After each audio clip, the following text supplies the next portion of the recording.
Mitakuyo Yassin, Kwe Kwe Kwe.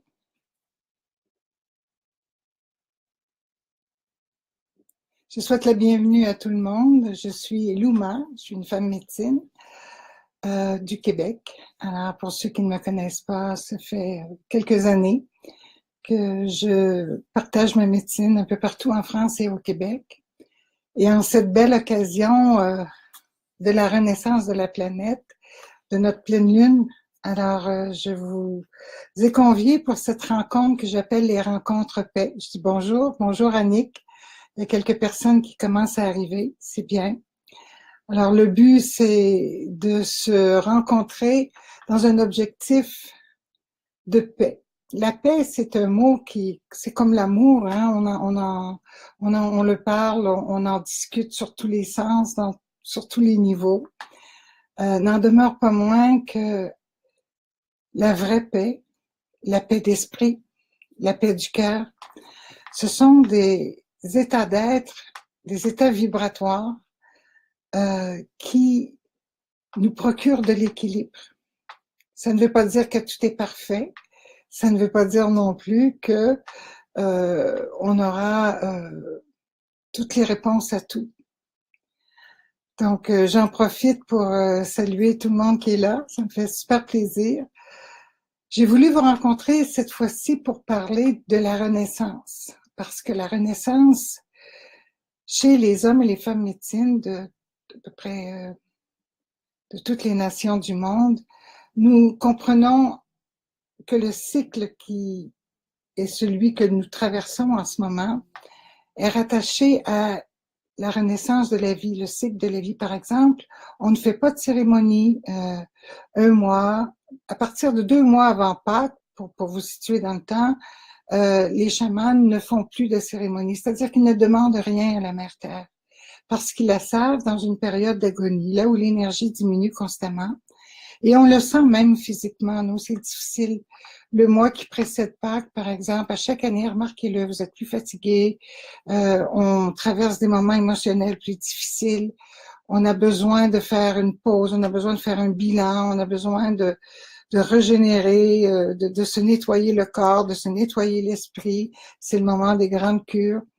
Et ça, les hommes et les femmes médecines ont toujours su que cette période était sacrée. D'ailleurs, l'Église catholique, pour en parler, avait choisi le carême de 40 jours. On associe ça avec la vie du Christ, de Jésus, mais honnêtement, ça a été copié les dates ont été copiées en tout cas sur les périodes qui étaient pratiquées, qui sont toujours d'ailleurs pratiquées par beaucoup de nations. Donc, nous terminons nos 40 jours d'agonie à peu près. Puis, personnellement, dans ma vie, je peux vous témoigner que ça a été un 40 jours qui a été quand même assez difficile. Et nous sommes pas seuls. On vit en ce moment une période de grand bouleversement sur la planète. Donc, à partir de cet instant, on dit 24 heures, hein, à partir de la pleine lune, il y a une régénérescence qui se passe à l'intérieur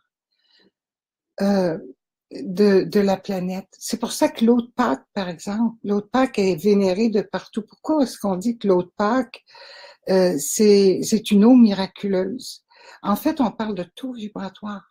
On sait que, parce que c'était mesuré maintenant scientifiquement, on sait que l'eau de Pâques, elle vibre extrêmement plus haut que l'eau normale. Si on prend par exemple de l'eau dans un ruisseau ou dans une rivière qui est propre, une source, si on la prend la journée de Pâques, il y a quelque chose qui est différent. Et il n'y a que cette journée où l'eau est extrêmement vibrante, c'est que la Terre se donne un boost, je dirais une explosion énergétique, si je peux m'exprimer ainsi. Moi, ça a toujours été ma fête préférée. Je sais pas, il y a quelque chose qui a envie de renaître à l'intérieur et je pense je suis pas la seule, on est plusieurs. Et c'est cette énergie de la Terre qu'on ressent qui nous permet de voir en avant de nous d'une façon plus claire parce qu'il y a de l'énergie. On dit que la journée qui précède la pleine lune de Pâques, je dis Pâques parce que ça nous situe, qu'il n'y a rien qui pousse sur la terre. C'est-à-dire qu'il n'y a aucune plante qui s'accélère ou qui pousse. Je ne vais pas vérifier personnellement, mais c'est ce qu'on dit. Et que le matin de Pâques, il y a cet éveil qui arrive. Et cet éveil, il rentre à l'intérieur de nous, à l'intérieur de notre cœur. Le printemps, ça a toujours été la période la plus lumineuse de l'année, là où on peut voir les choses qu'on peut pas voir d'habitude, là où on s'émerveille aussi de voir. Moi, j'adore regarder les bourgeons là, quand ils commencent à vouloir éclore. Donc, cette année, je pense que la Renaissance, elle doit être d'une profondeur différente des années précédentes. Pourquoi je dis ça de cette façon? Parce que si vous marchez sur un chemin spirituel depuis plusieurs années, si vous êtes pratiquant et que vous faites des pratiques méditatives, du yoga, quelque chose pour vous faire du bien, vous ressentez qu'il y a presque comme un mur. On rencontre ce mur qui vient, j'adore les petits cœurs, les belles petites fleurs qui se passent. Merci beaucoup, c'est le printemps. Et ça veut dire que nous sommes en train de terminer un cycle. Quand vous avez cette impression qu'il y a un mur en avant de vous, que vous avancez moins, que vous savez plus trop où vous en allez, c'est souvent la porte du Nord, ça. La porte du Nord, dans la roue de médecine, l'enseignement nous dit, nous sommes arrivés à la fin d'un cycle. Donc, on doit mourir à plusieurs choses qui ne sont plus nécessaires, des comportements, des croyances, et garder le meilleur de cette expérience du dernier cycle. C'est pour ça qu'on appelle ça aussi la porte de la sagesse, la porte de la mort et la porte de la sagesse. Mais le printemps, cette lune que nous vivons en ce moment, eh bien, c'est celle de la renaissance. C'est celle qui nous propulse dans un nouveau cycle, à une nouvelle dimension, qui nous fait aller un peu plus haut et on se dirige vers l'Est. On prend la porte de l'Est, la porte de la vision, la porte de l'illumination, la porte du renouveau, la direction qui nous donne cette perspective de créativité avec ce que l'on a récolté, en fait, du dernier cycle, en fait, la sagesse qu'on a acquise, et qu'on soit suffisamment courageux pour laisser ce qui n'est plus nécessaire dans notre vie.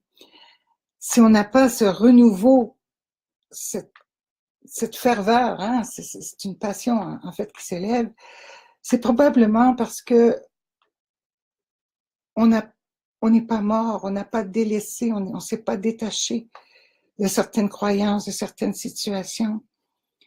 Et on va devoir recommencer un cycle, qui va nous faire répéter plus ou moins les mêmes expériences jusqu'à temps qu'on ait compris quelque chose. Et ça doit parler certainement à plusieurs. Moi, j'étais d'une période dans ma vie où j'avais l'impression que je répétais tout le temps la même chose. Hein, il y avait quelques années là, qui se sont ressemblées peut-être pas dans les faits comme tels, mais dans le ressenti, ce que je vivais, ce que je passais au travers. Période de ma vie, par exemple, où je n'arrivais pas à franchir les objectifs que je m'étais donnés. C'était comme si j'arrivais jamais. Et je me faisais trahir, et il y avait toujours les mêmes choses qui se répétaient dans ma vie.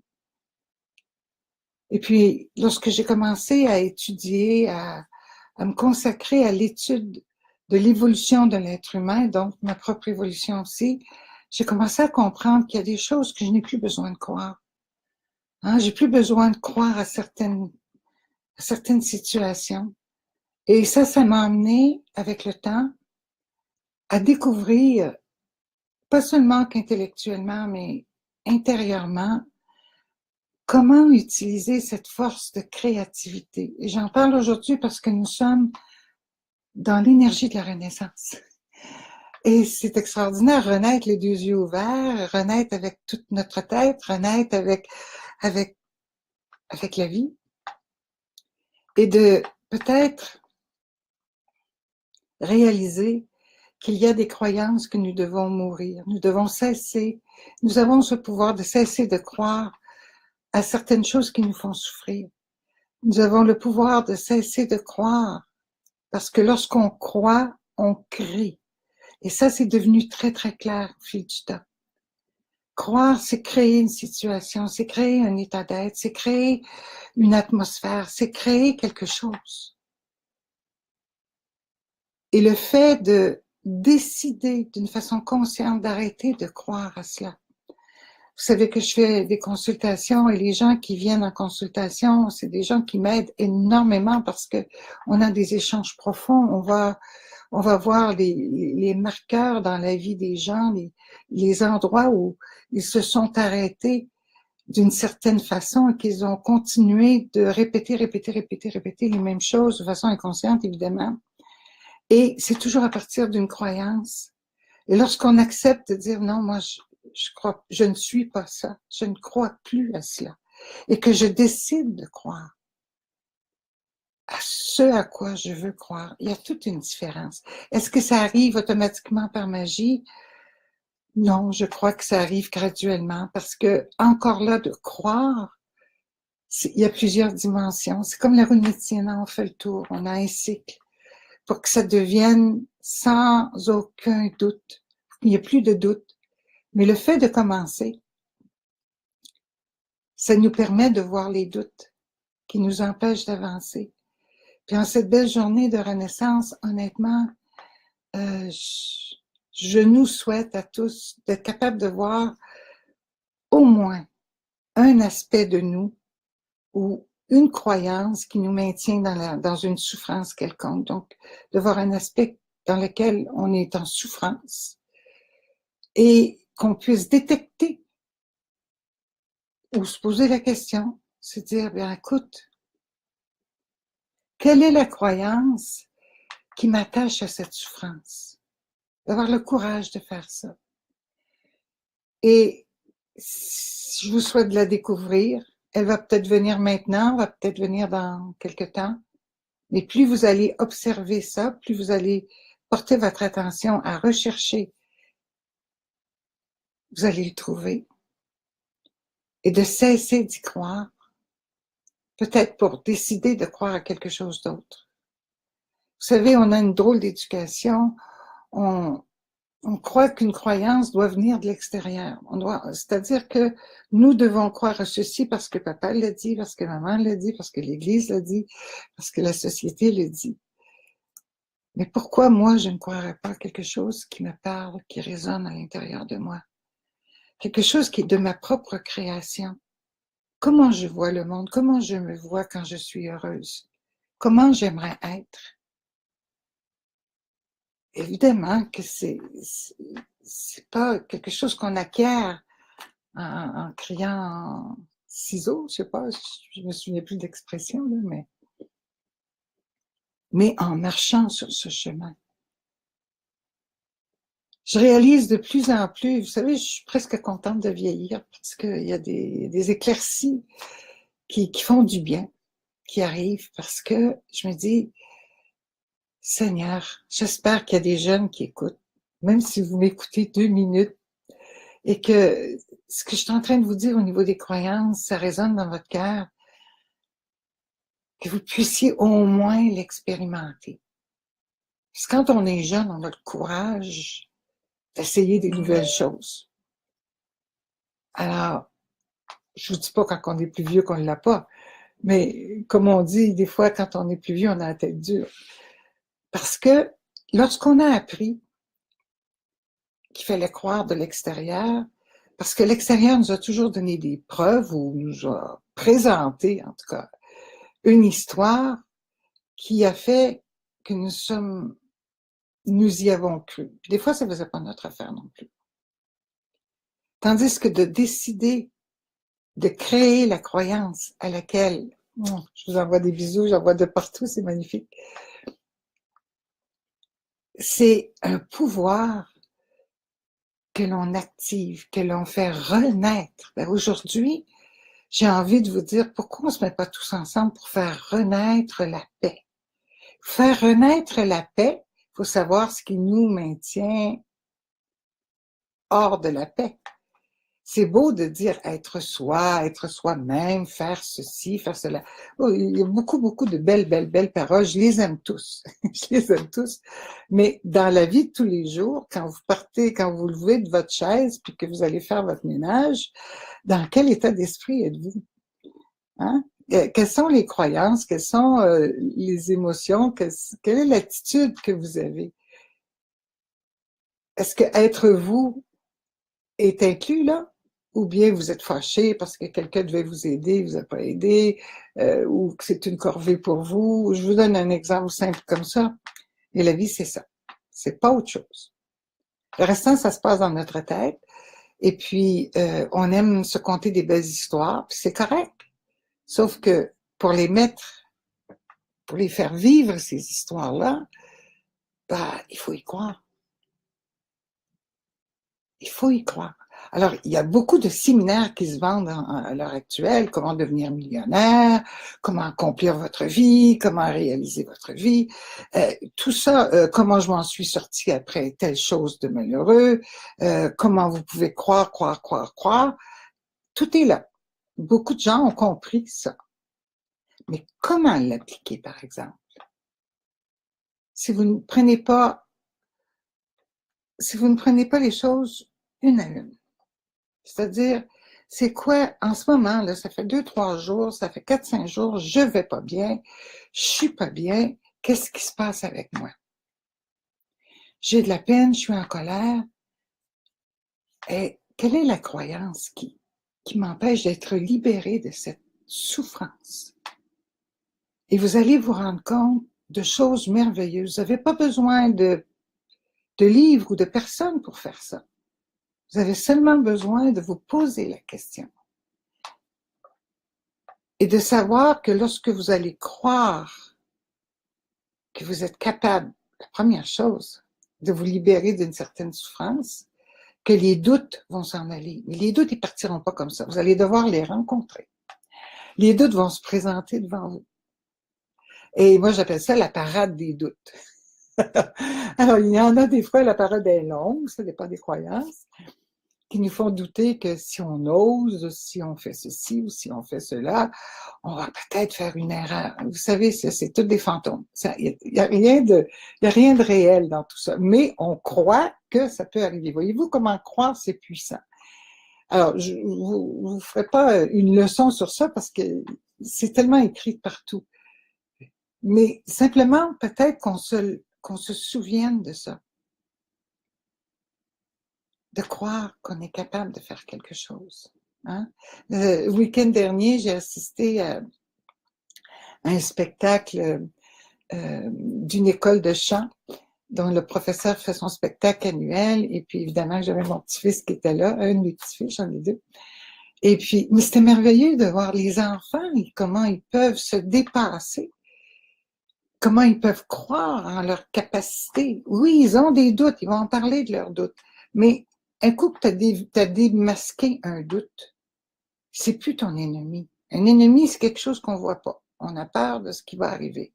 Mais quand on voit son doute et qu'on le dépasse, ben, on arrive à se en libérer de ce doute et à s'exprimer, à faire l'expérience de l'expression. C'est bon de vous avoir avec vous. Je lis quelque chose. Là, je suis plus sur mon petit portable. J'ai pris l'ordinateur aujourd'hui, donc je peux lire plus facilement les messages.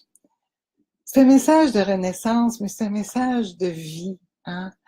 Il y a la vie, il y a la mort, ce sont des cycles et des cycles et des cycles. Je vous encourage à essayer d'apprendre, d'étudier la roue de médecine amérindienne. C'est l'enseignement de croissance personnelle et spirituelle le plus ancien que l'on connaisse. C'est vraiment une matrice évolutive. C'est une spirale ascendante au niveau de la conscience, au niveau de tout. Et vous allez mieux saisir aussi les périodes de votre vie. Vous allez mieux accepter, j'ai envie de dire, qu'il y a cette période de renaissance dans laquelle nous entrons maintenant. Dans votre vie, ça peut être ça, mais il peut y en avoir d'autres à d'autres moments de l'année. Mais il y a aussi des moments pour travailler très dur, pour accomplir ce en quoi nous croyons, hein, de mettre nos efforts, de travailler, à accomplir, à créer ce qu'on fait. Puis il y a aussi cette période à l'Ouest où on va commencer à faire une rétrospection, où on va commencer à regarder, à récolter ce qu'on a semé, ce pour quoi on a travaillé, mais aussi à faire notre bilan, à savoir un peu plus où on en est. Et ça sur tous les niveaux, matériel, spirituel, émotionnel, hein, sentimental, la famille et tout. Et puis là, on arrive, c'est là que toute l'essence des croyances qui sont négatives commence à remonter à la surface un peu. Et on appelle ça des deuils quand on accepte de les laisser partir. Et comme on a des automatismes constants dans notre tête, c'est-à-dire que ils sont bien rodés, hein, ces croyances, donc ça part automatiquement. Donc, entre l'Ouest et le Nord, on apprend à observer. C'est pour ça que c'est une période qui est tranquille. C'est pour ça qu'on se situe en hiver. C'est pour ça aussi que, parce que là, on est moins occupé à travailler fort pour réaliser quelque chose. On est là pour observer ce qu'on a récolté. On est là pour observer ce qui va pas. On est là pour prendre du recul. Et on a droit de prendre du recul. Les gens, aujourd'hui, ne connaissent pas l'enseignement de la roue de médecine dans un sens pratique. Ils vont lire un livre, ils vont l'oublier. Donc, ils ne s'autorisent pas à vivre ces étapes-là dans leur vie. Des étapes où ils vont produire de belles choses, où ils vont faire des grands changements dans leur vie, des étapes où ils vont être et d'accepter cette situation-là, là où est-ce qu'on n'est plus lové à l'intérieur de nous-mêmes. Et des périodes carrément où on a des deuils à vivre avec soi, avec les autres. Et c'est normal, c'est naturel. C'est en principe être ça. Quand on dit être soi-même, être naturellement nous-mêmes. Vous savez, l'idéologie de la perfection, bon, j'ai passé par ces périodes-là aussi, il fallait être parfait. Hein? Aujourd'hui, je cherche l'équilibre. Je cherche plus l'équilibre. C'est-à-dire que être assez consciente pour savoir où j'en suis. Si c'est trop vers le bas ou trop vers le haut. De garder un équilibre. Parce qu'en maintenant l'équilibre, je fais toujours un effort pour voir ce qui se passe, pour être consciente de ce que je dis, de ce que je fais. Donc, j'ai le temps de prendre des décisions avec mon cœur, d'écouter le grand esprit qui inspire ses paroles, qui inspire ses gestes, ses pensées. Donc, j'aimerais vous souhaiter à tous une merveilleuse renaissance. C'est la lune bleue, donc la 13e lune de l'année. C'est une lune qui est extrêmement féminine. Puis là, je vais faire un petit passage, je vais vous dire un petit peu ce que j'ai lu sur Internet au niveau de l'astronomie. Je crois qu'il y a de plus en plus des interprétations qui poussent les gens à craindre l'avenir. Parce qu'on prévoit qu'il va y avoir des périodes difficiles, qu'il va y avoir des grandes turbulences. Je ne dis pas que ça n'arrivera pas. Mais la projection de ça va brasser, attachez vos ceintures, on est parti pour faire des expériences très difficiles. Si vous y croyez, soyez sûr que vous allez attacher votre ceinture et que ça va brasser. On peut l'écouter, on peut l'entendre, on peut être avisé qu'il peut y avoir effectivement des formes d'ondes ou des énergies qui sont plus dense, plus compressée, plus difficile à traverser. On peut passer des périodes plus fatiguées. Mais ça ne nous empêche pas d'utiliser notre propre pouvoir créateur et de commencer à croire, par exemple, qu'on a cette force pour traverser les moments que l'on vit sur la planète en ce moment. On sait très bien, si vous surfez un peu, vous voyez que les températures à travers le monde nous parlent à l'âme de l'humanité. Hey, il y a quelque chose, Mère Terre vous informe qu'il y a quelque chose d'énorme qui se manifeste. Mais nous sommes une partie de tout ça. Et je vous dis pas ça de ma tête, là, je vous dis ça de mon ressenti. Nous faisons partie de cette énergie de création. Alors, tout comme la roue de médecine, je me ramène toujours là parce que ça donne de l'équilibre, où il y a une période difficile à passer, hein, où on est à l'ouest. Et on commence déjà à faire, entre l'Ouest et le Nord, là, une introspection profonde où il y a vraiment un travail de fond à faire. Ben, nous en sommes là, je crois, au niveau des cycles cosmiques, autant notre cycle solaire que notre galaxie, en fait. Il faut regarder le ciel, il faut voir qu'est-ce qui se passe. Mais il ne faut pas non plus prendre les croyances de l'extérieur et d'en faire les nôtres. Pour moi, c'est ça une renaissance. Ça a été une de mes renaissances. De faire confiance à ce que je ressens intérieurement. Puis il y a des fois, oui, je trouve que ça peut être plus difficile que d'autres, évidemment. Sauf que j'essaie de voir si c'est moi qui choisis de croire en ceci parce que ça résonne à l'intérieur de moi puis ça fait du sens, ou si c'est parce que tout le monde croit ça. Alors, je vous demande de faire la même chose pour vos amis, pour vos parents. Essayez d'avoir peut-être, non pas peut-être, on va enlever le peut-être.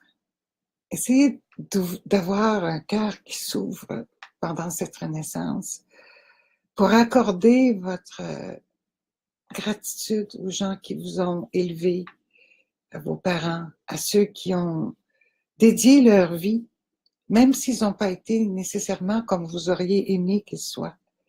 Vous avez mangé, vous avez eu un toit,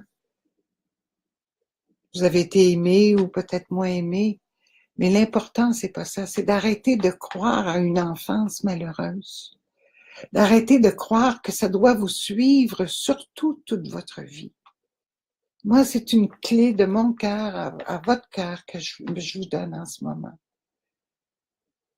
De cesser de croire que ce qui s'est passé, qui était difficile il y a longtemps ou pas trop longtemps, oui, ça a été là, il n'y a pas de déni, mais en ce moment, ça n'existe pas. Et je n'ai plus besoin de croire que je dois maintenir cette souffrance parce que c'est déjà arrivé.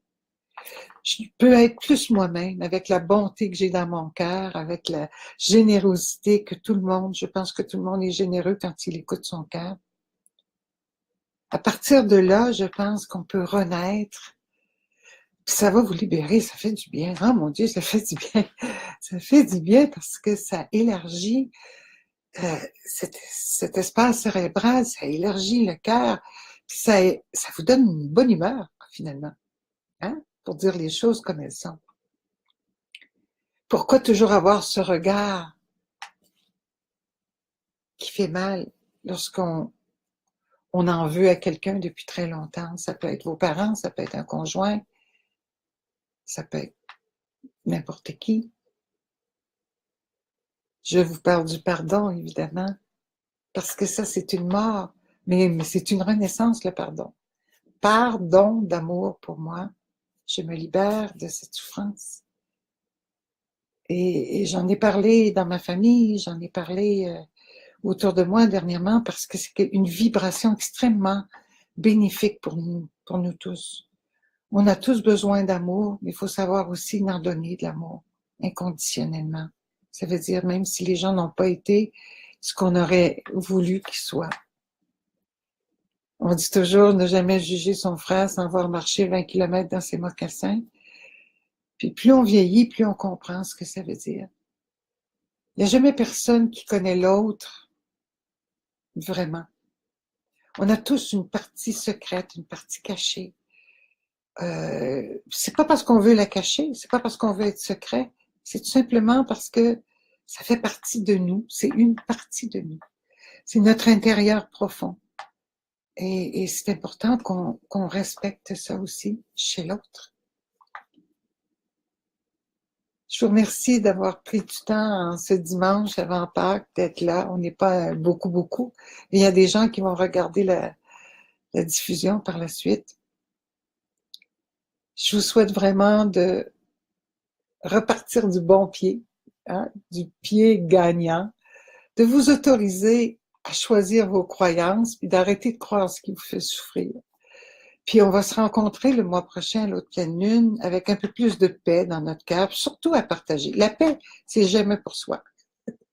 C'est pas quelque chose qui reste enfermé à l'intérieur de soi. Ça transpire, ça se partage, ça se diffuse. Fait que je vous fais tout plein de...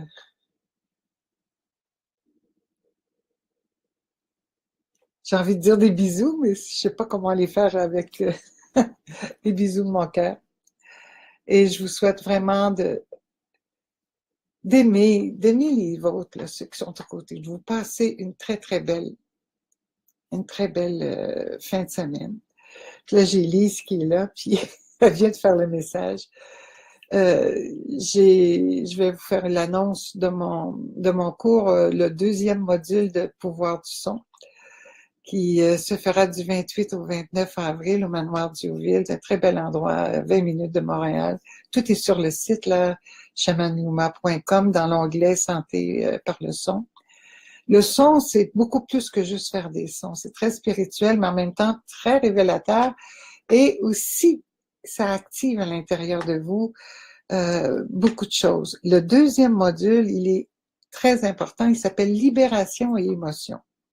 Pas la libération des émotions, attention. Libération et émotion. Découverte, harmonisation, et puis aussi une façon. Donc, je vous ai préparé un cahier qui n'est pas tout à fait terminé, mais il va être prêt à temps.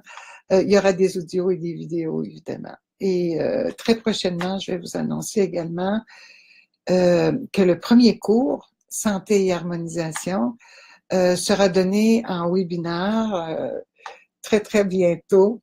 Tout est presque prêt d'ici quelques jours pour ceux qui sont sur ma liste d'envoi. Puis si vous n'êtes pas allé sur mon site pour vous inscrire et demander de l'information, il n'y a pas d'obligation. Et vous allez pouvoir recevoir l'information sur les cours en ligne parce que j'ai beaucoup d'amis en France, en Suisse, en Belgique, en Tunisie. J'en ai en Guadeloupe. J'ai beaucoup de gens avec qui on a échangé, on a appris ensemble, on a fait des cercles sacrés. Et pour ces personnes, c'est compliqué pour eux de venir au Québec et je voyage de moins en moins. Je consacre cette période de ma vie à mes enfants, à ma famille, mes enfants à ma fille, à mes petits-enfants, à ma famille, à ma santé aussi. Et mais avec ce truc, l'Internet, je commence à trouver ça pas mal le fun parce que j'ai l'impression que vous êtes en face de moi. En tout cas, j'y crois très fort. J'y crois très fort. Et j'espère vous voir pour ceux qui sont capables de se déplacer dans la région de Montréal ou ailleurs. Et je vous embrasse très fort et encore une fois, Mitakuye Oyasin, salutations à toutes mes relations. Et on se revoit le mois prochain. Ciao.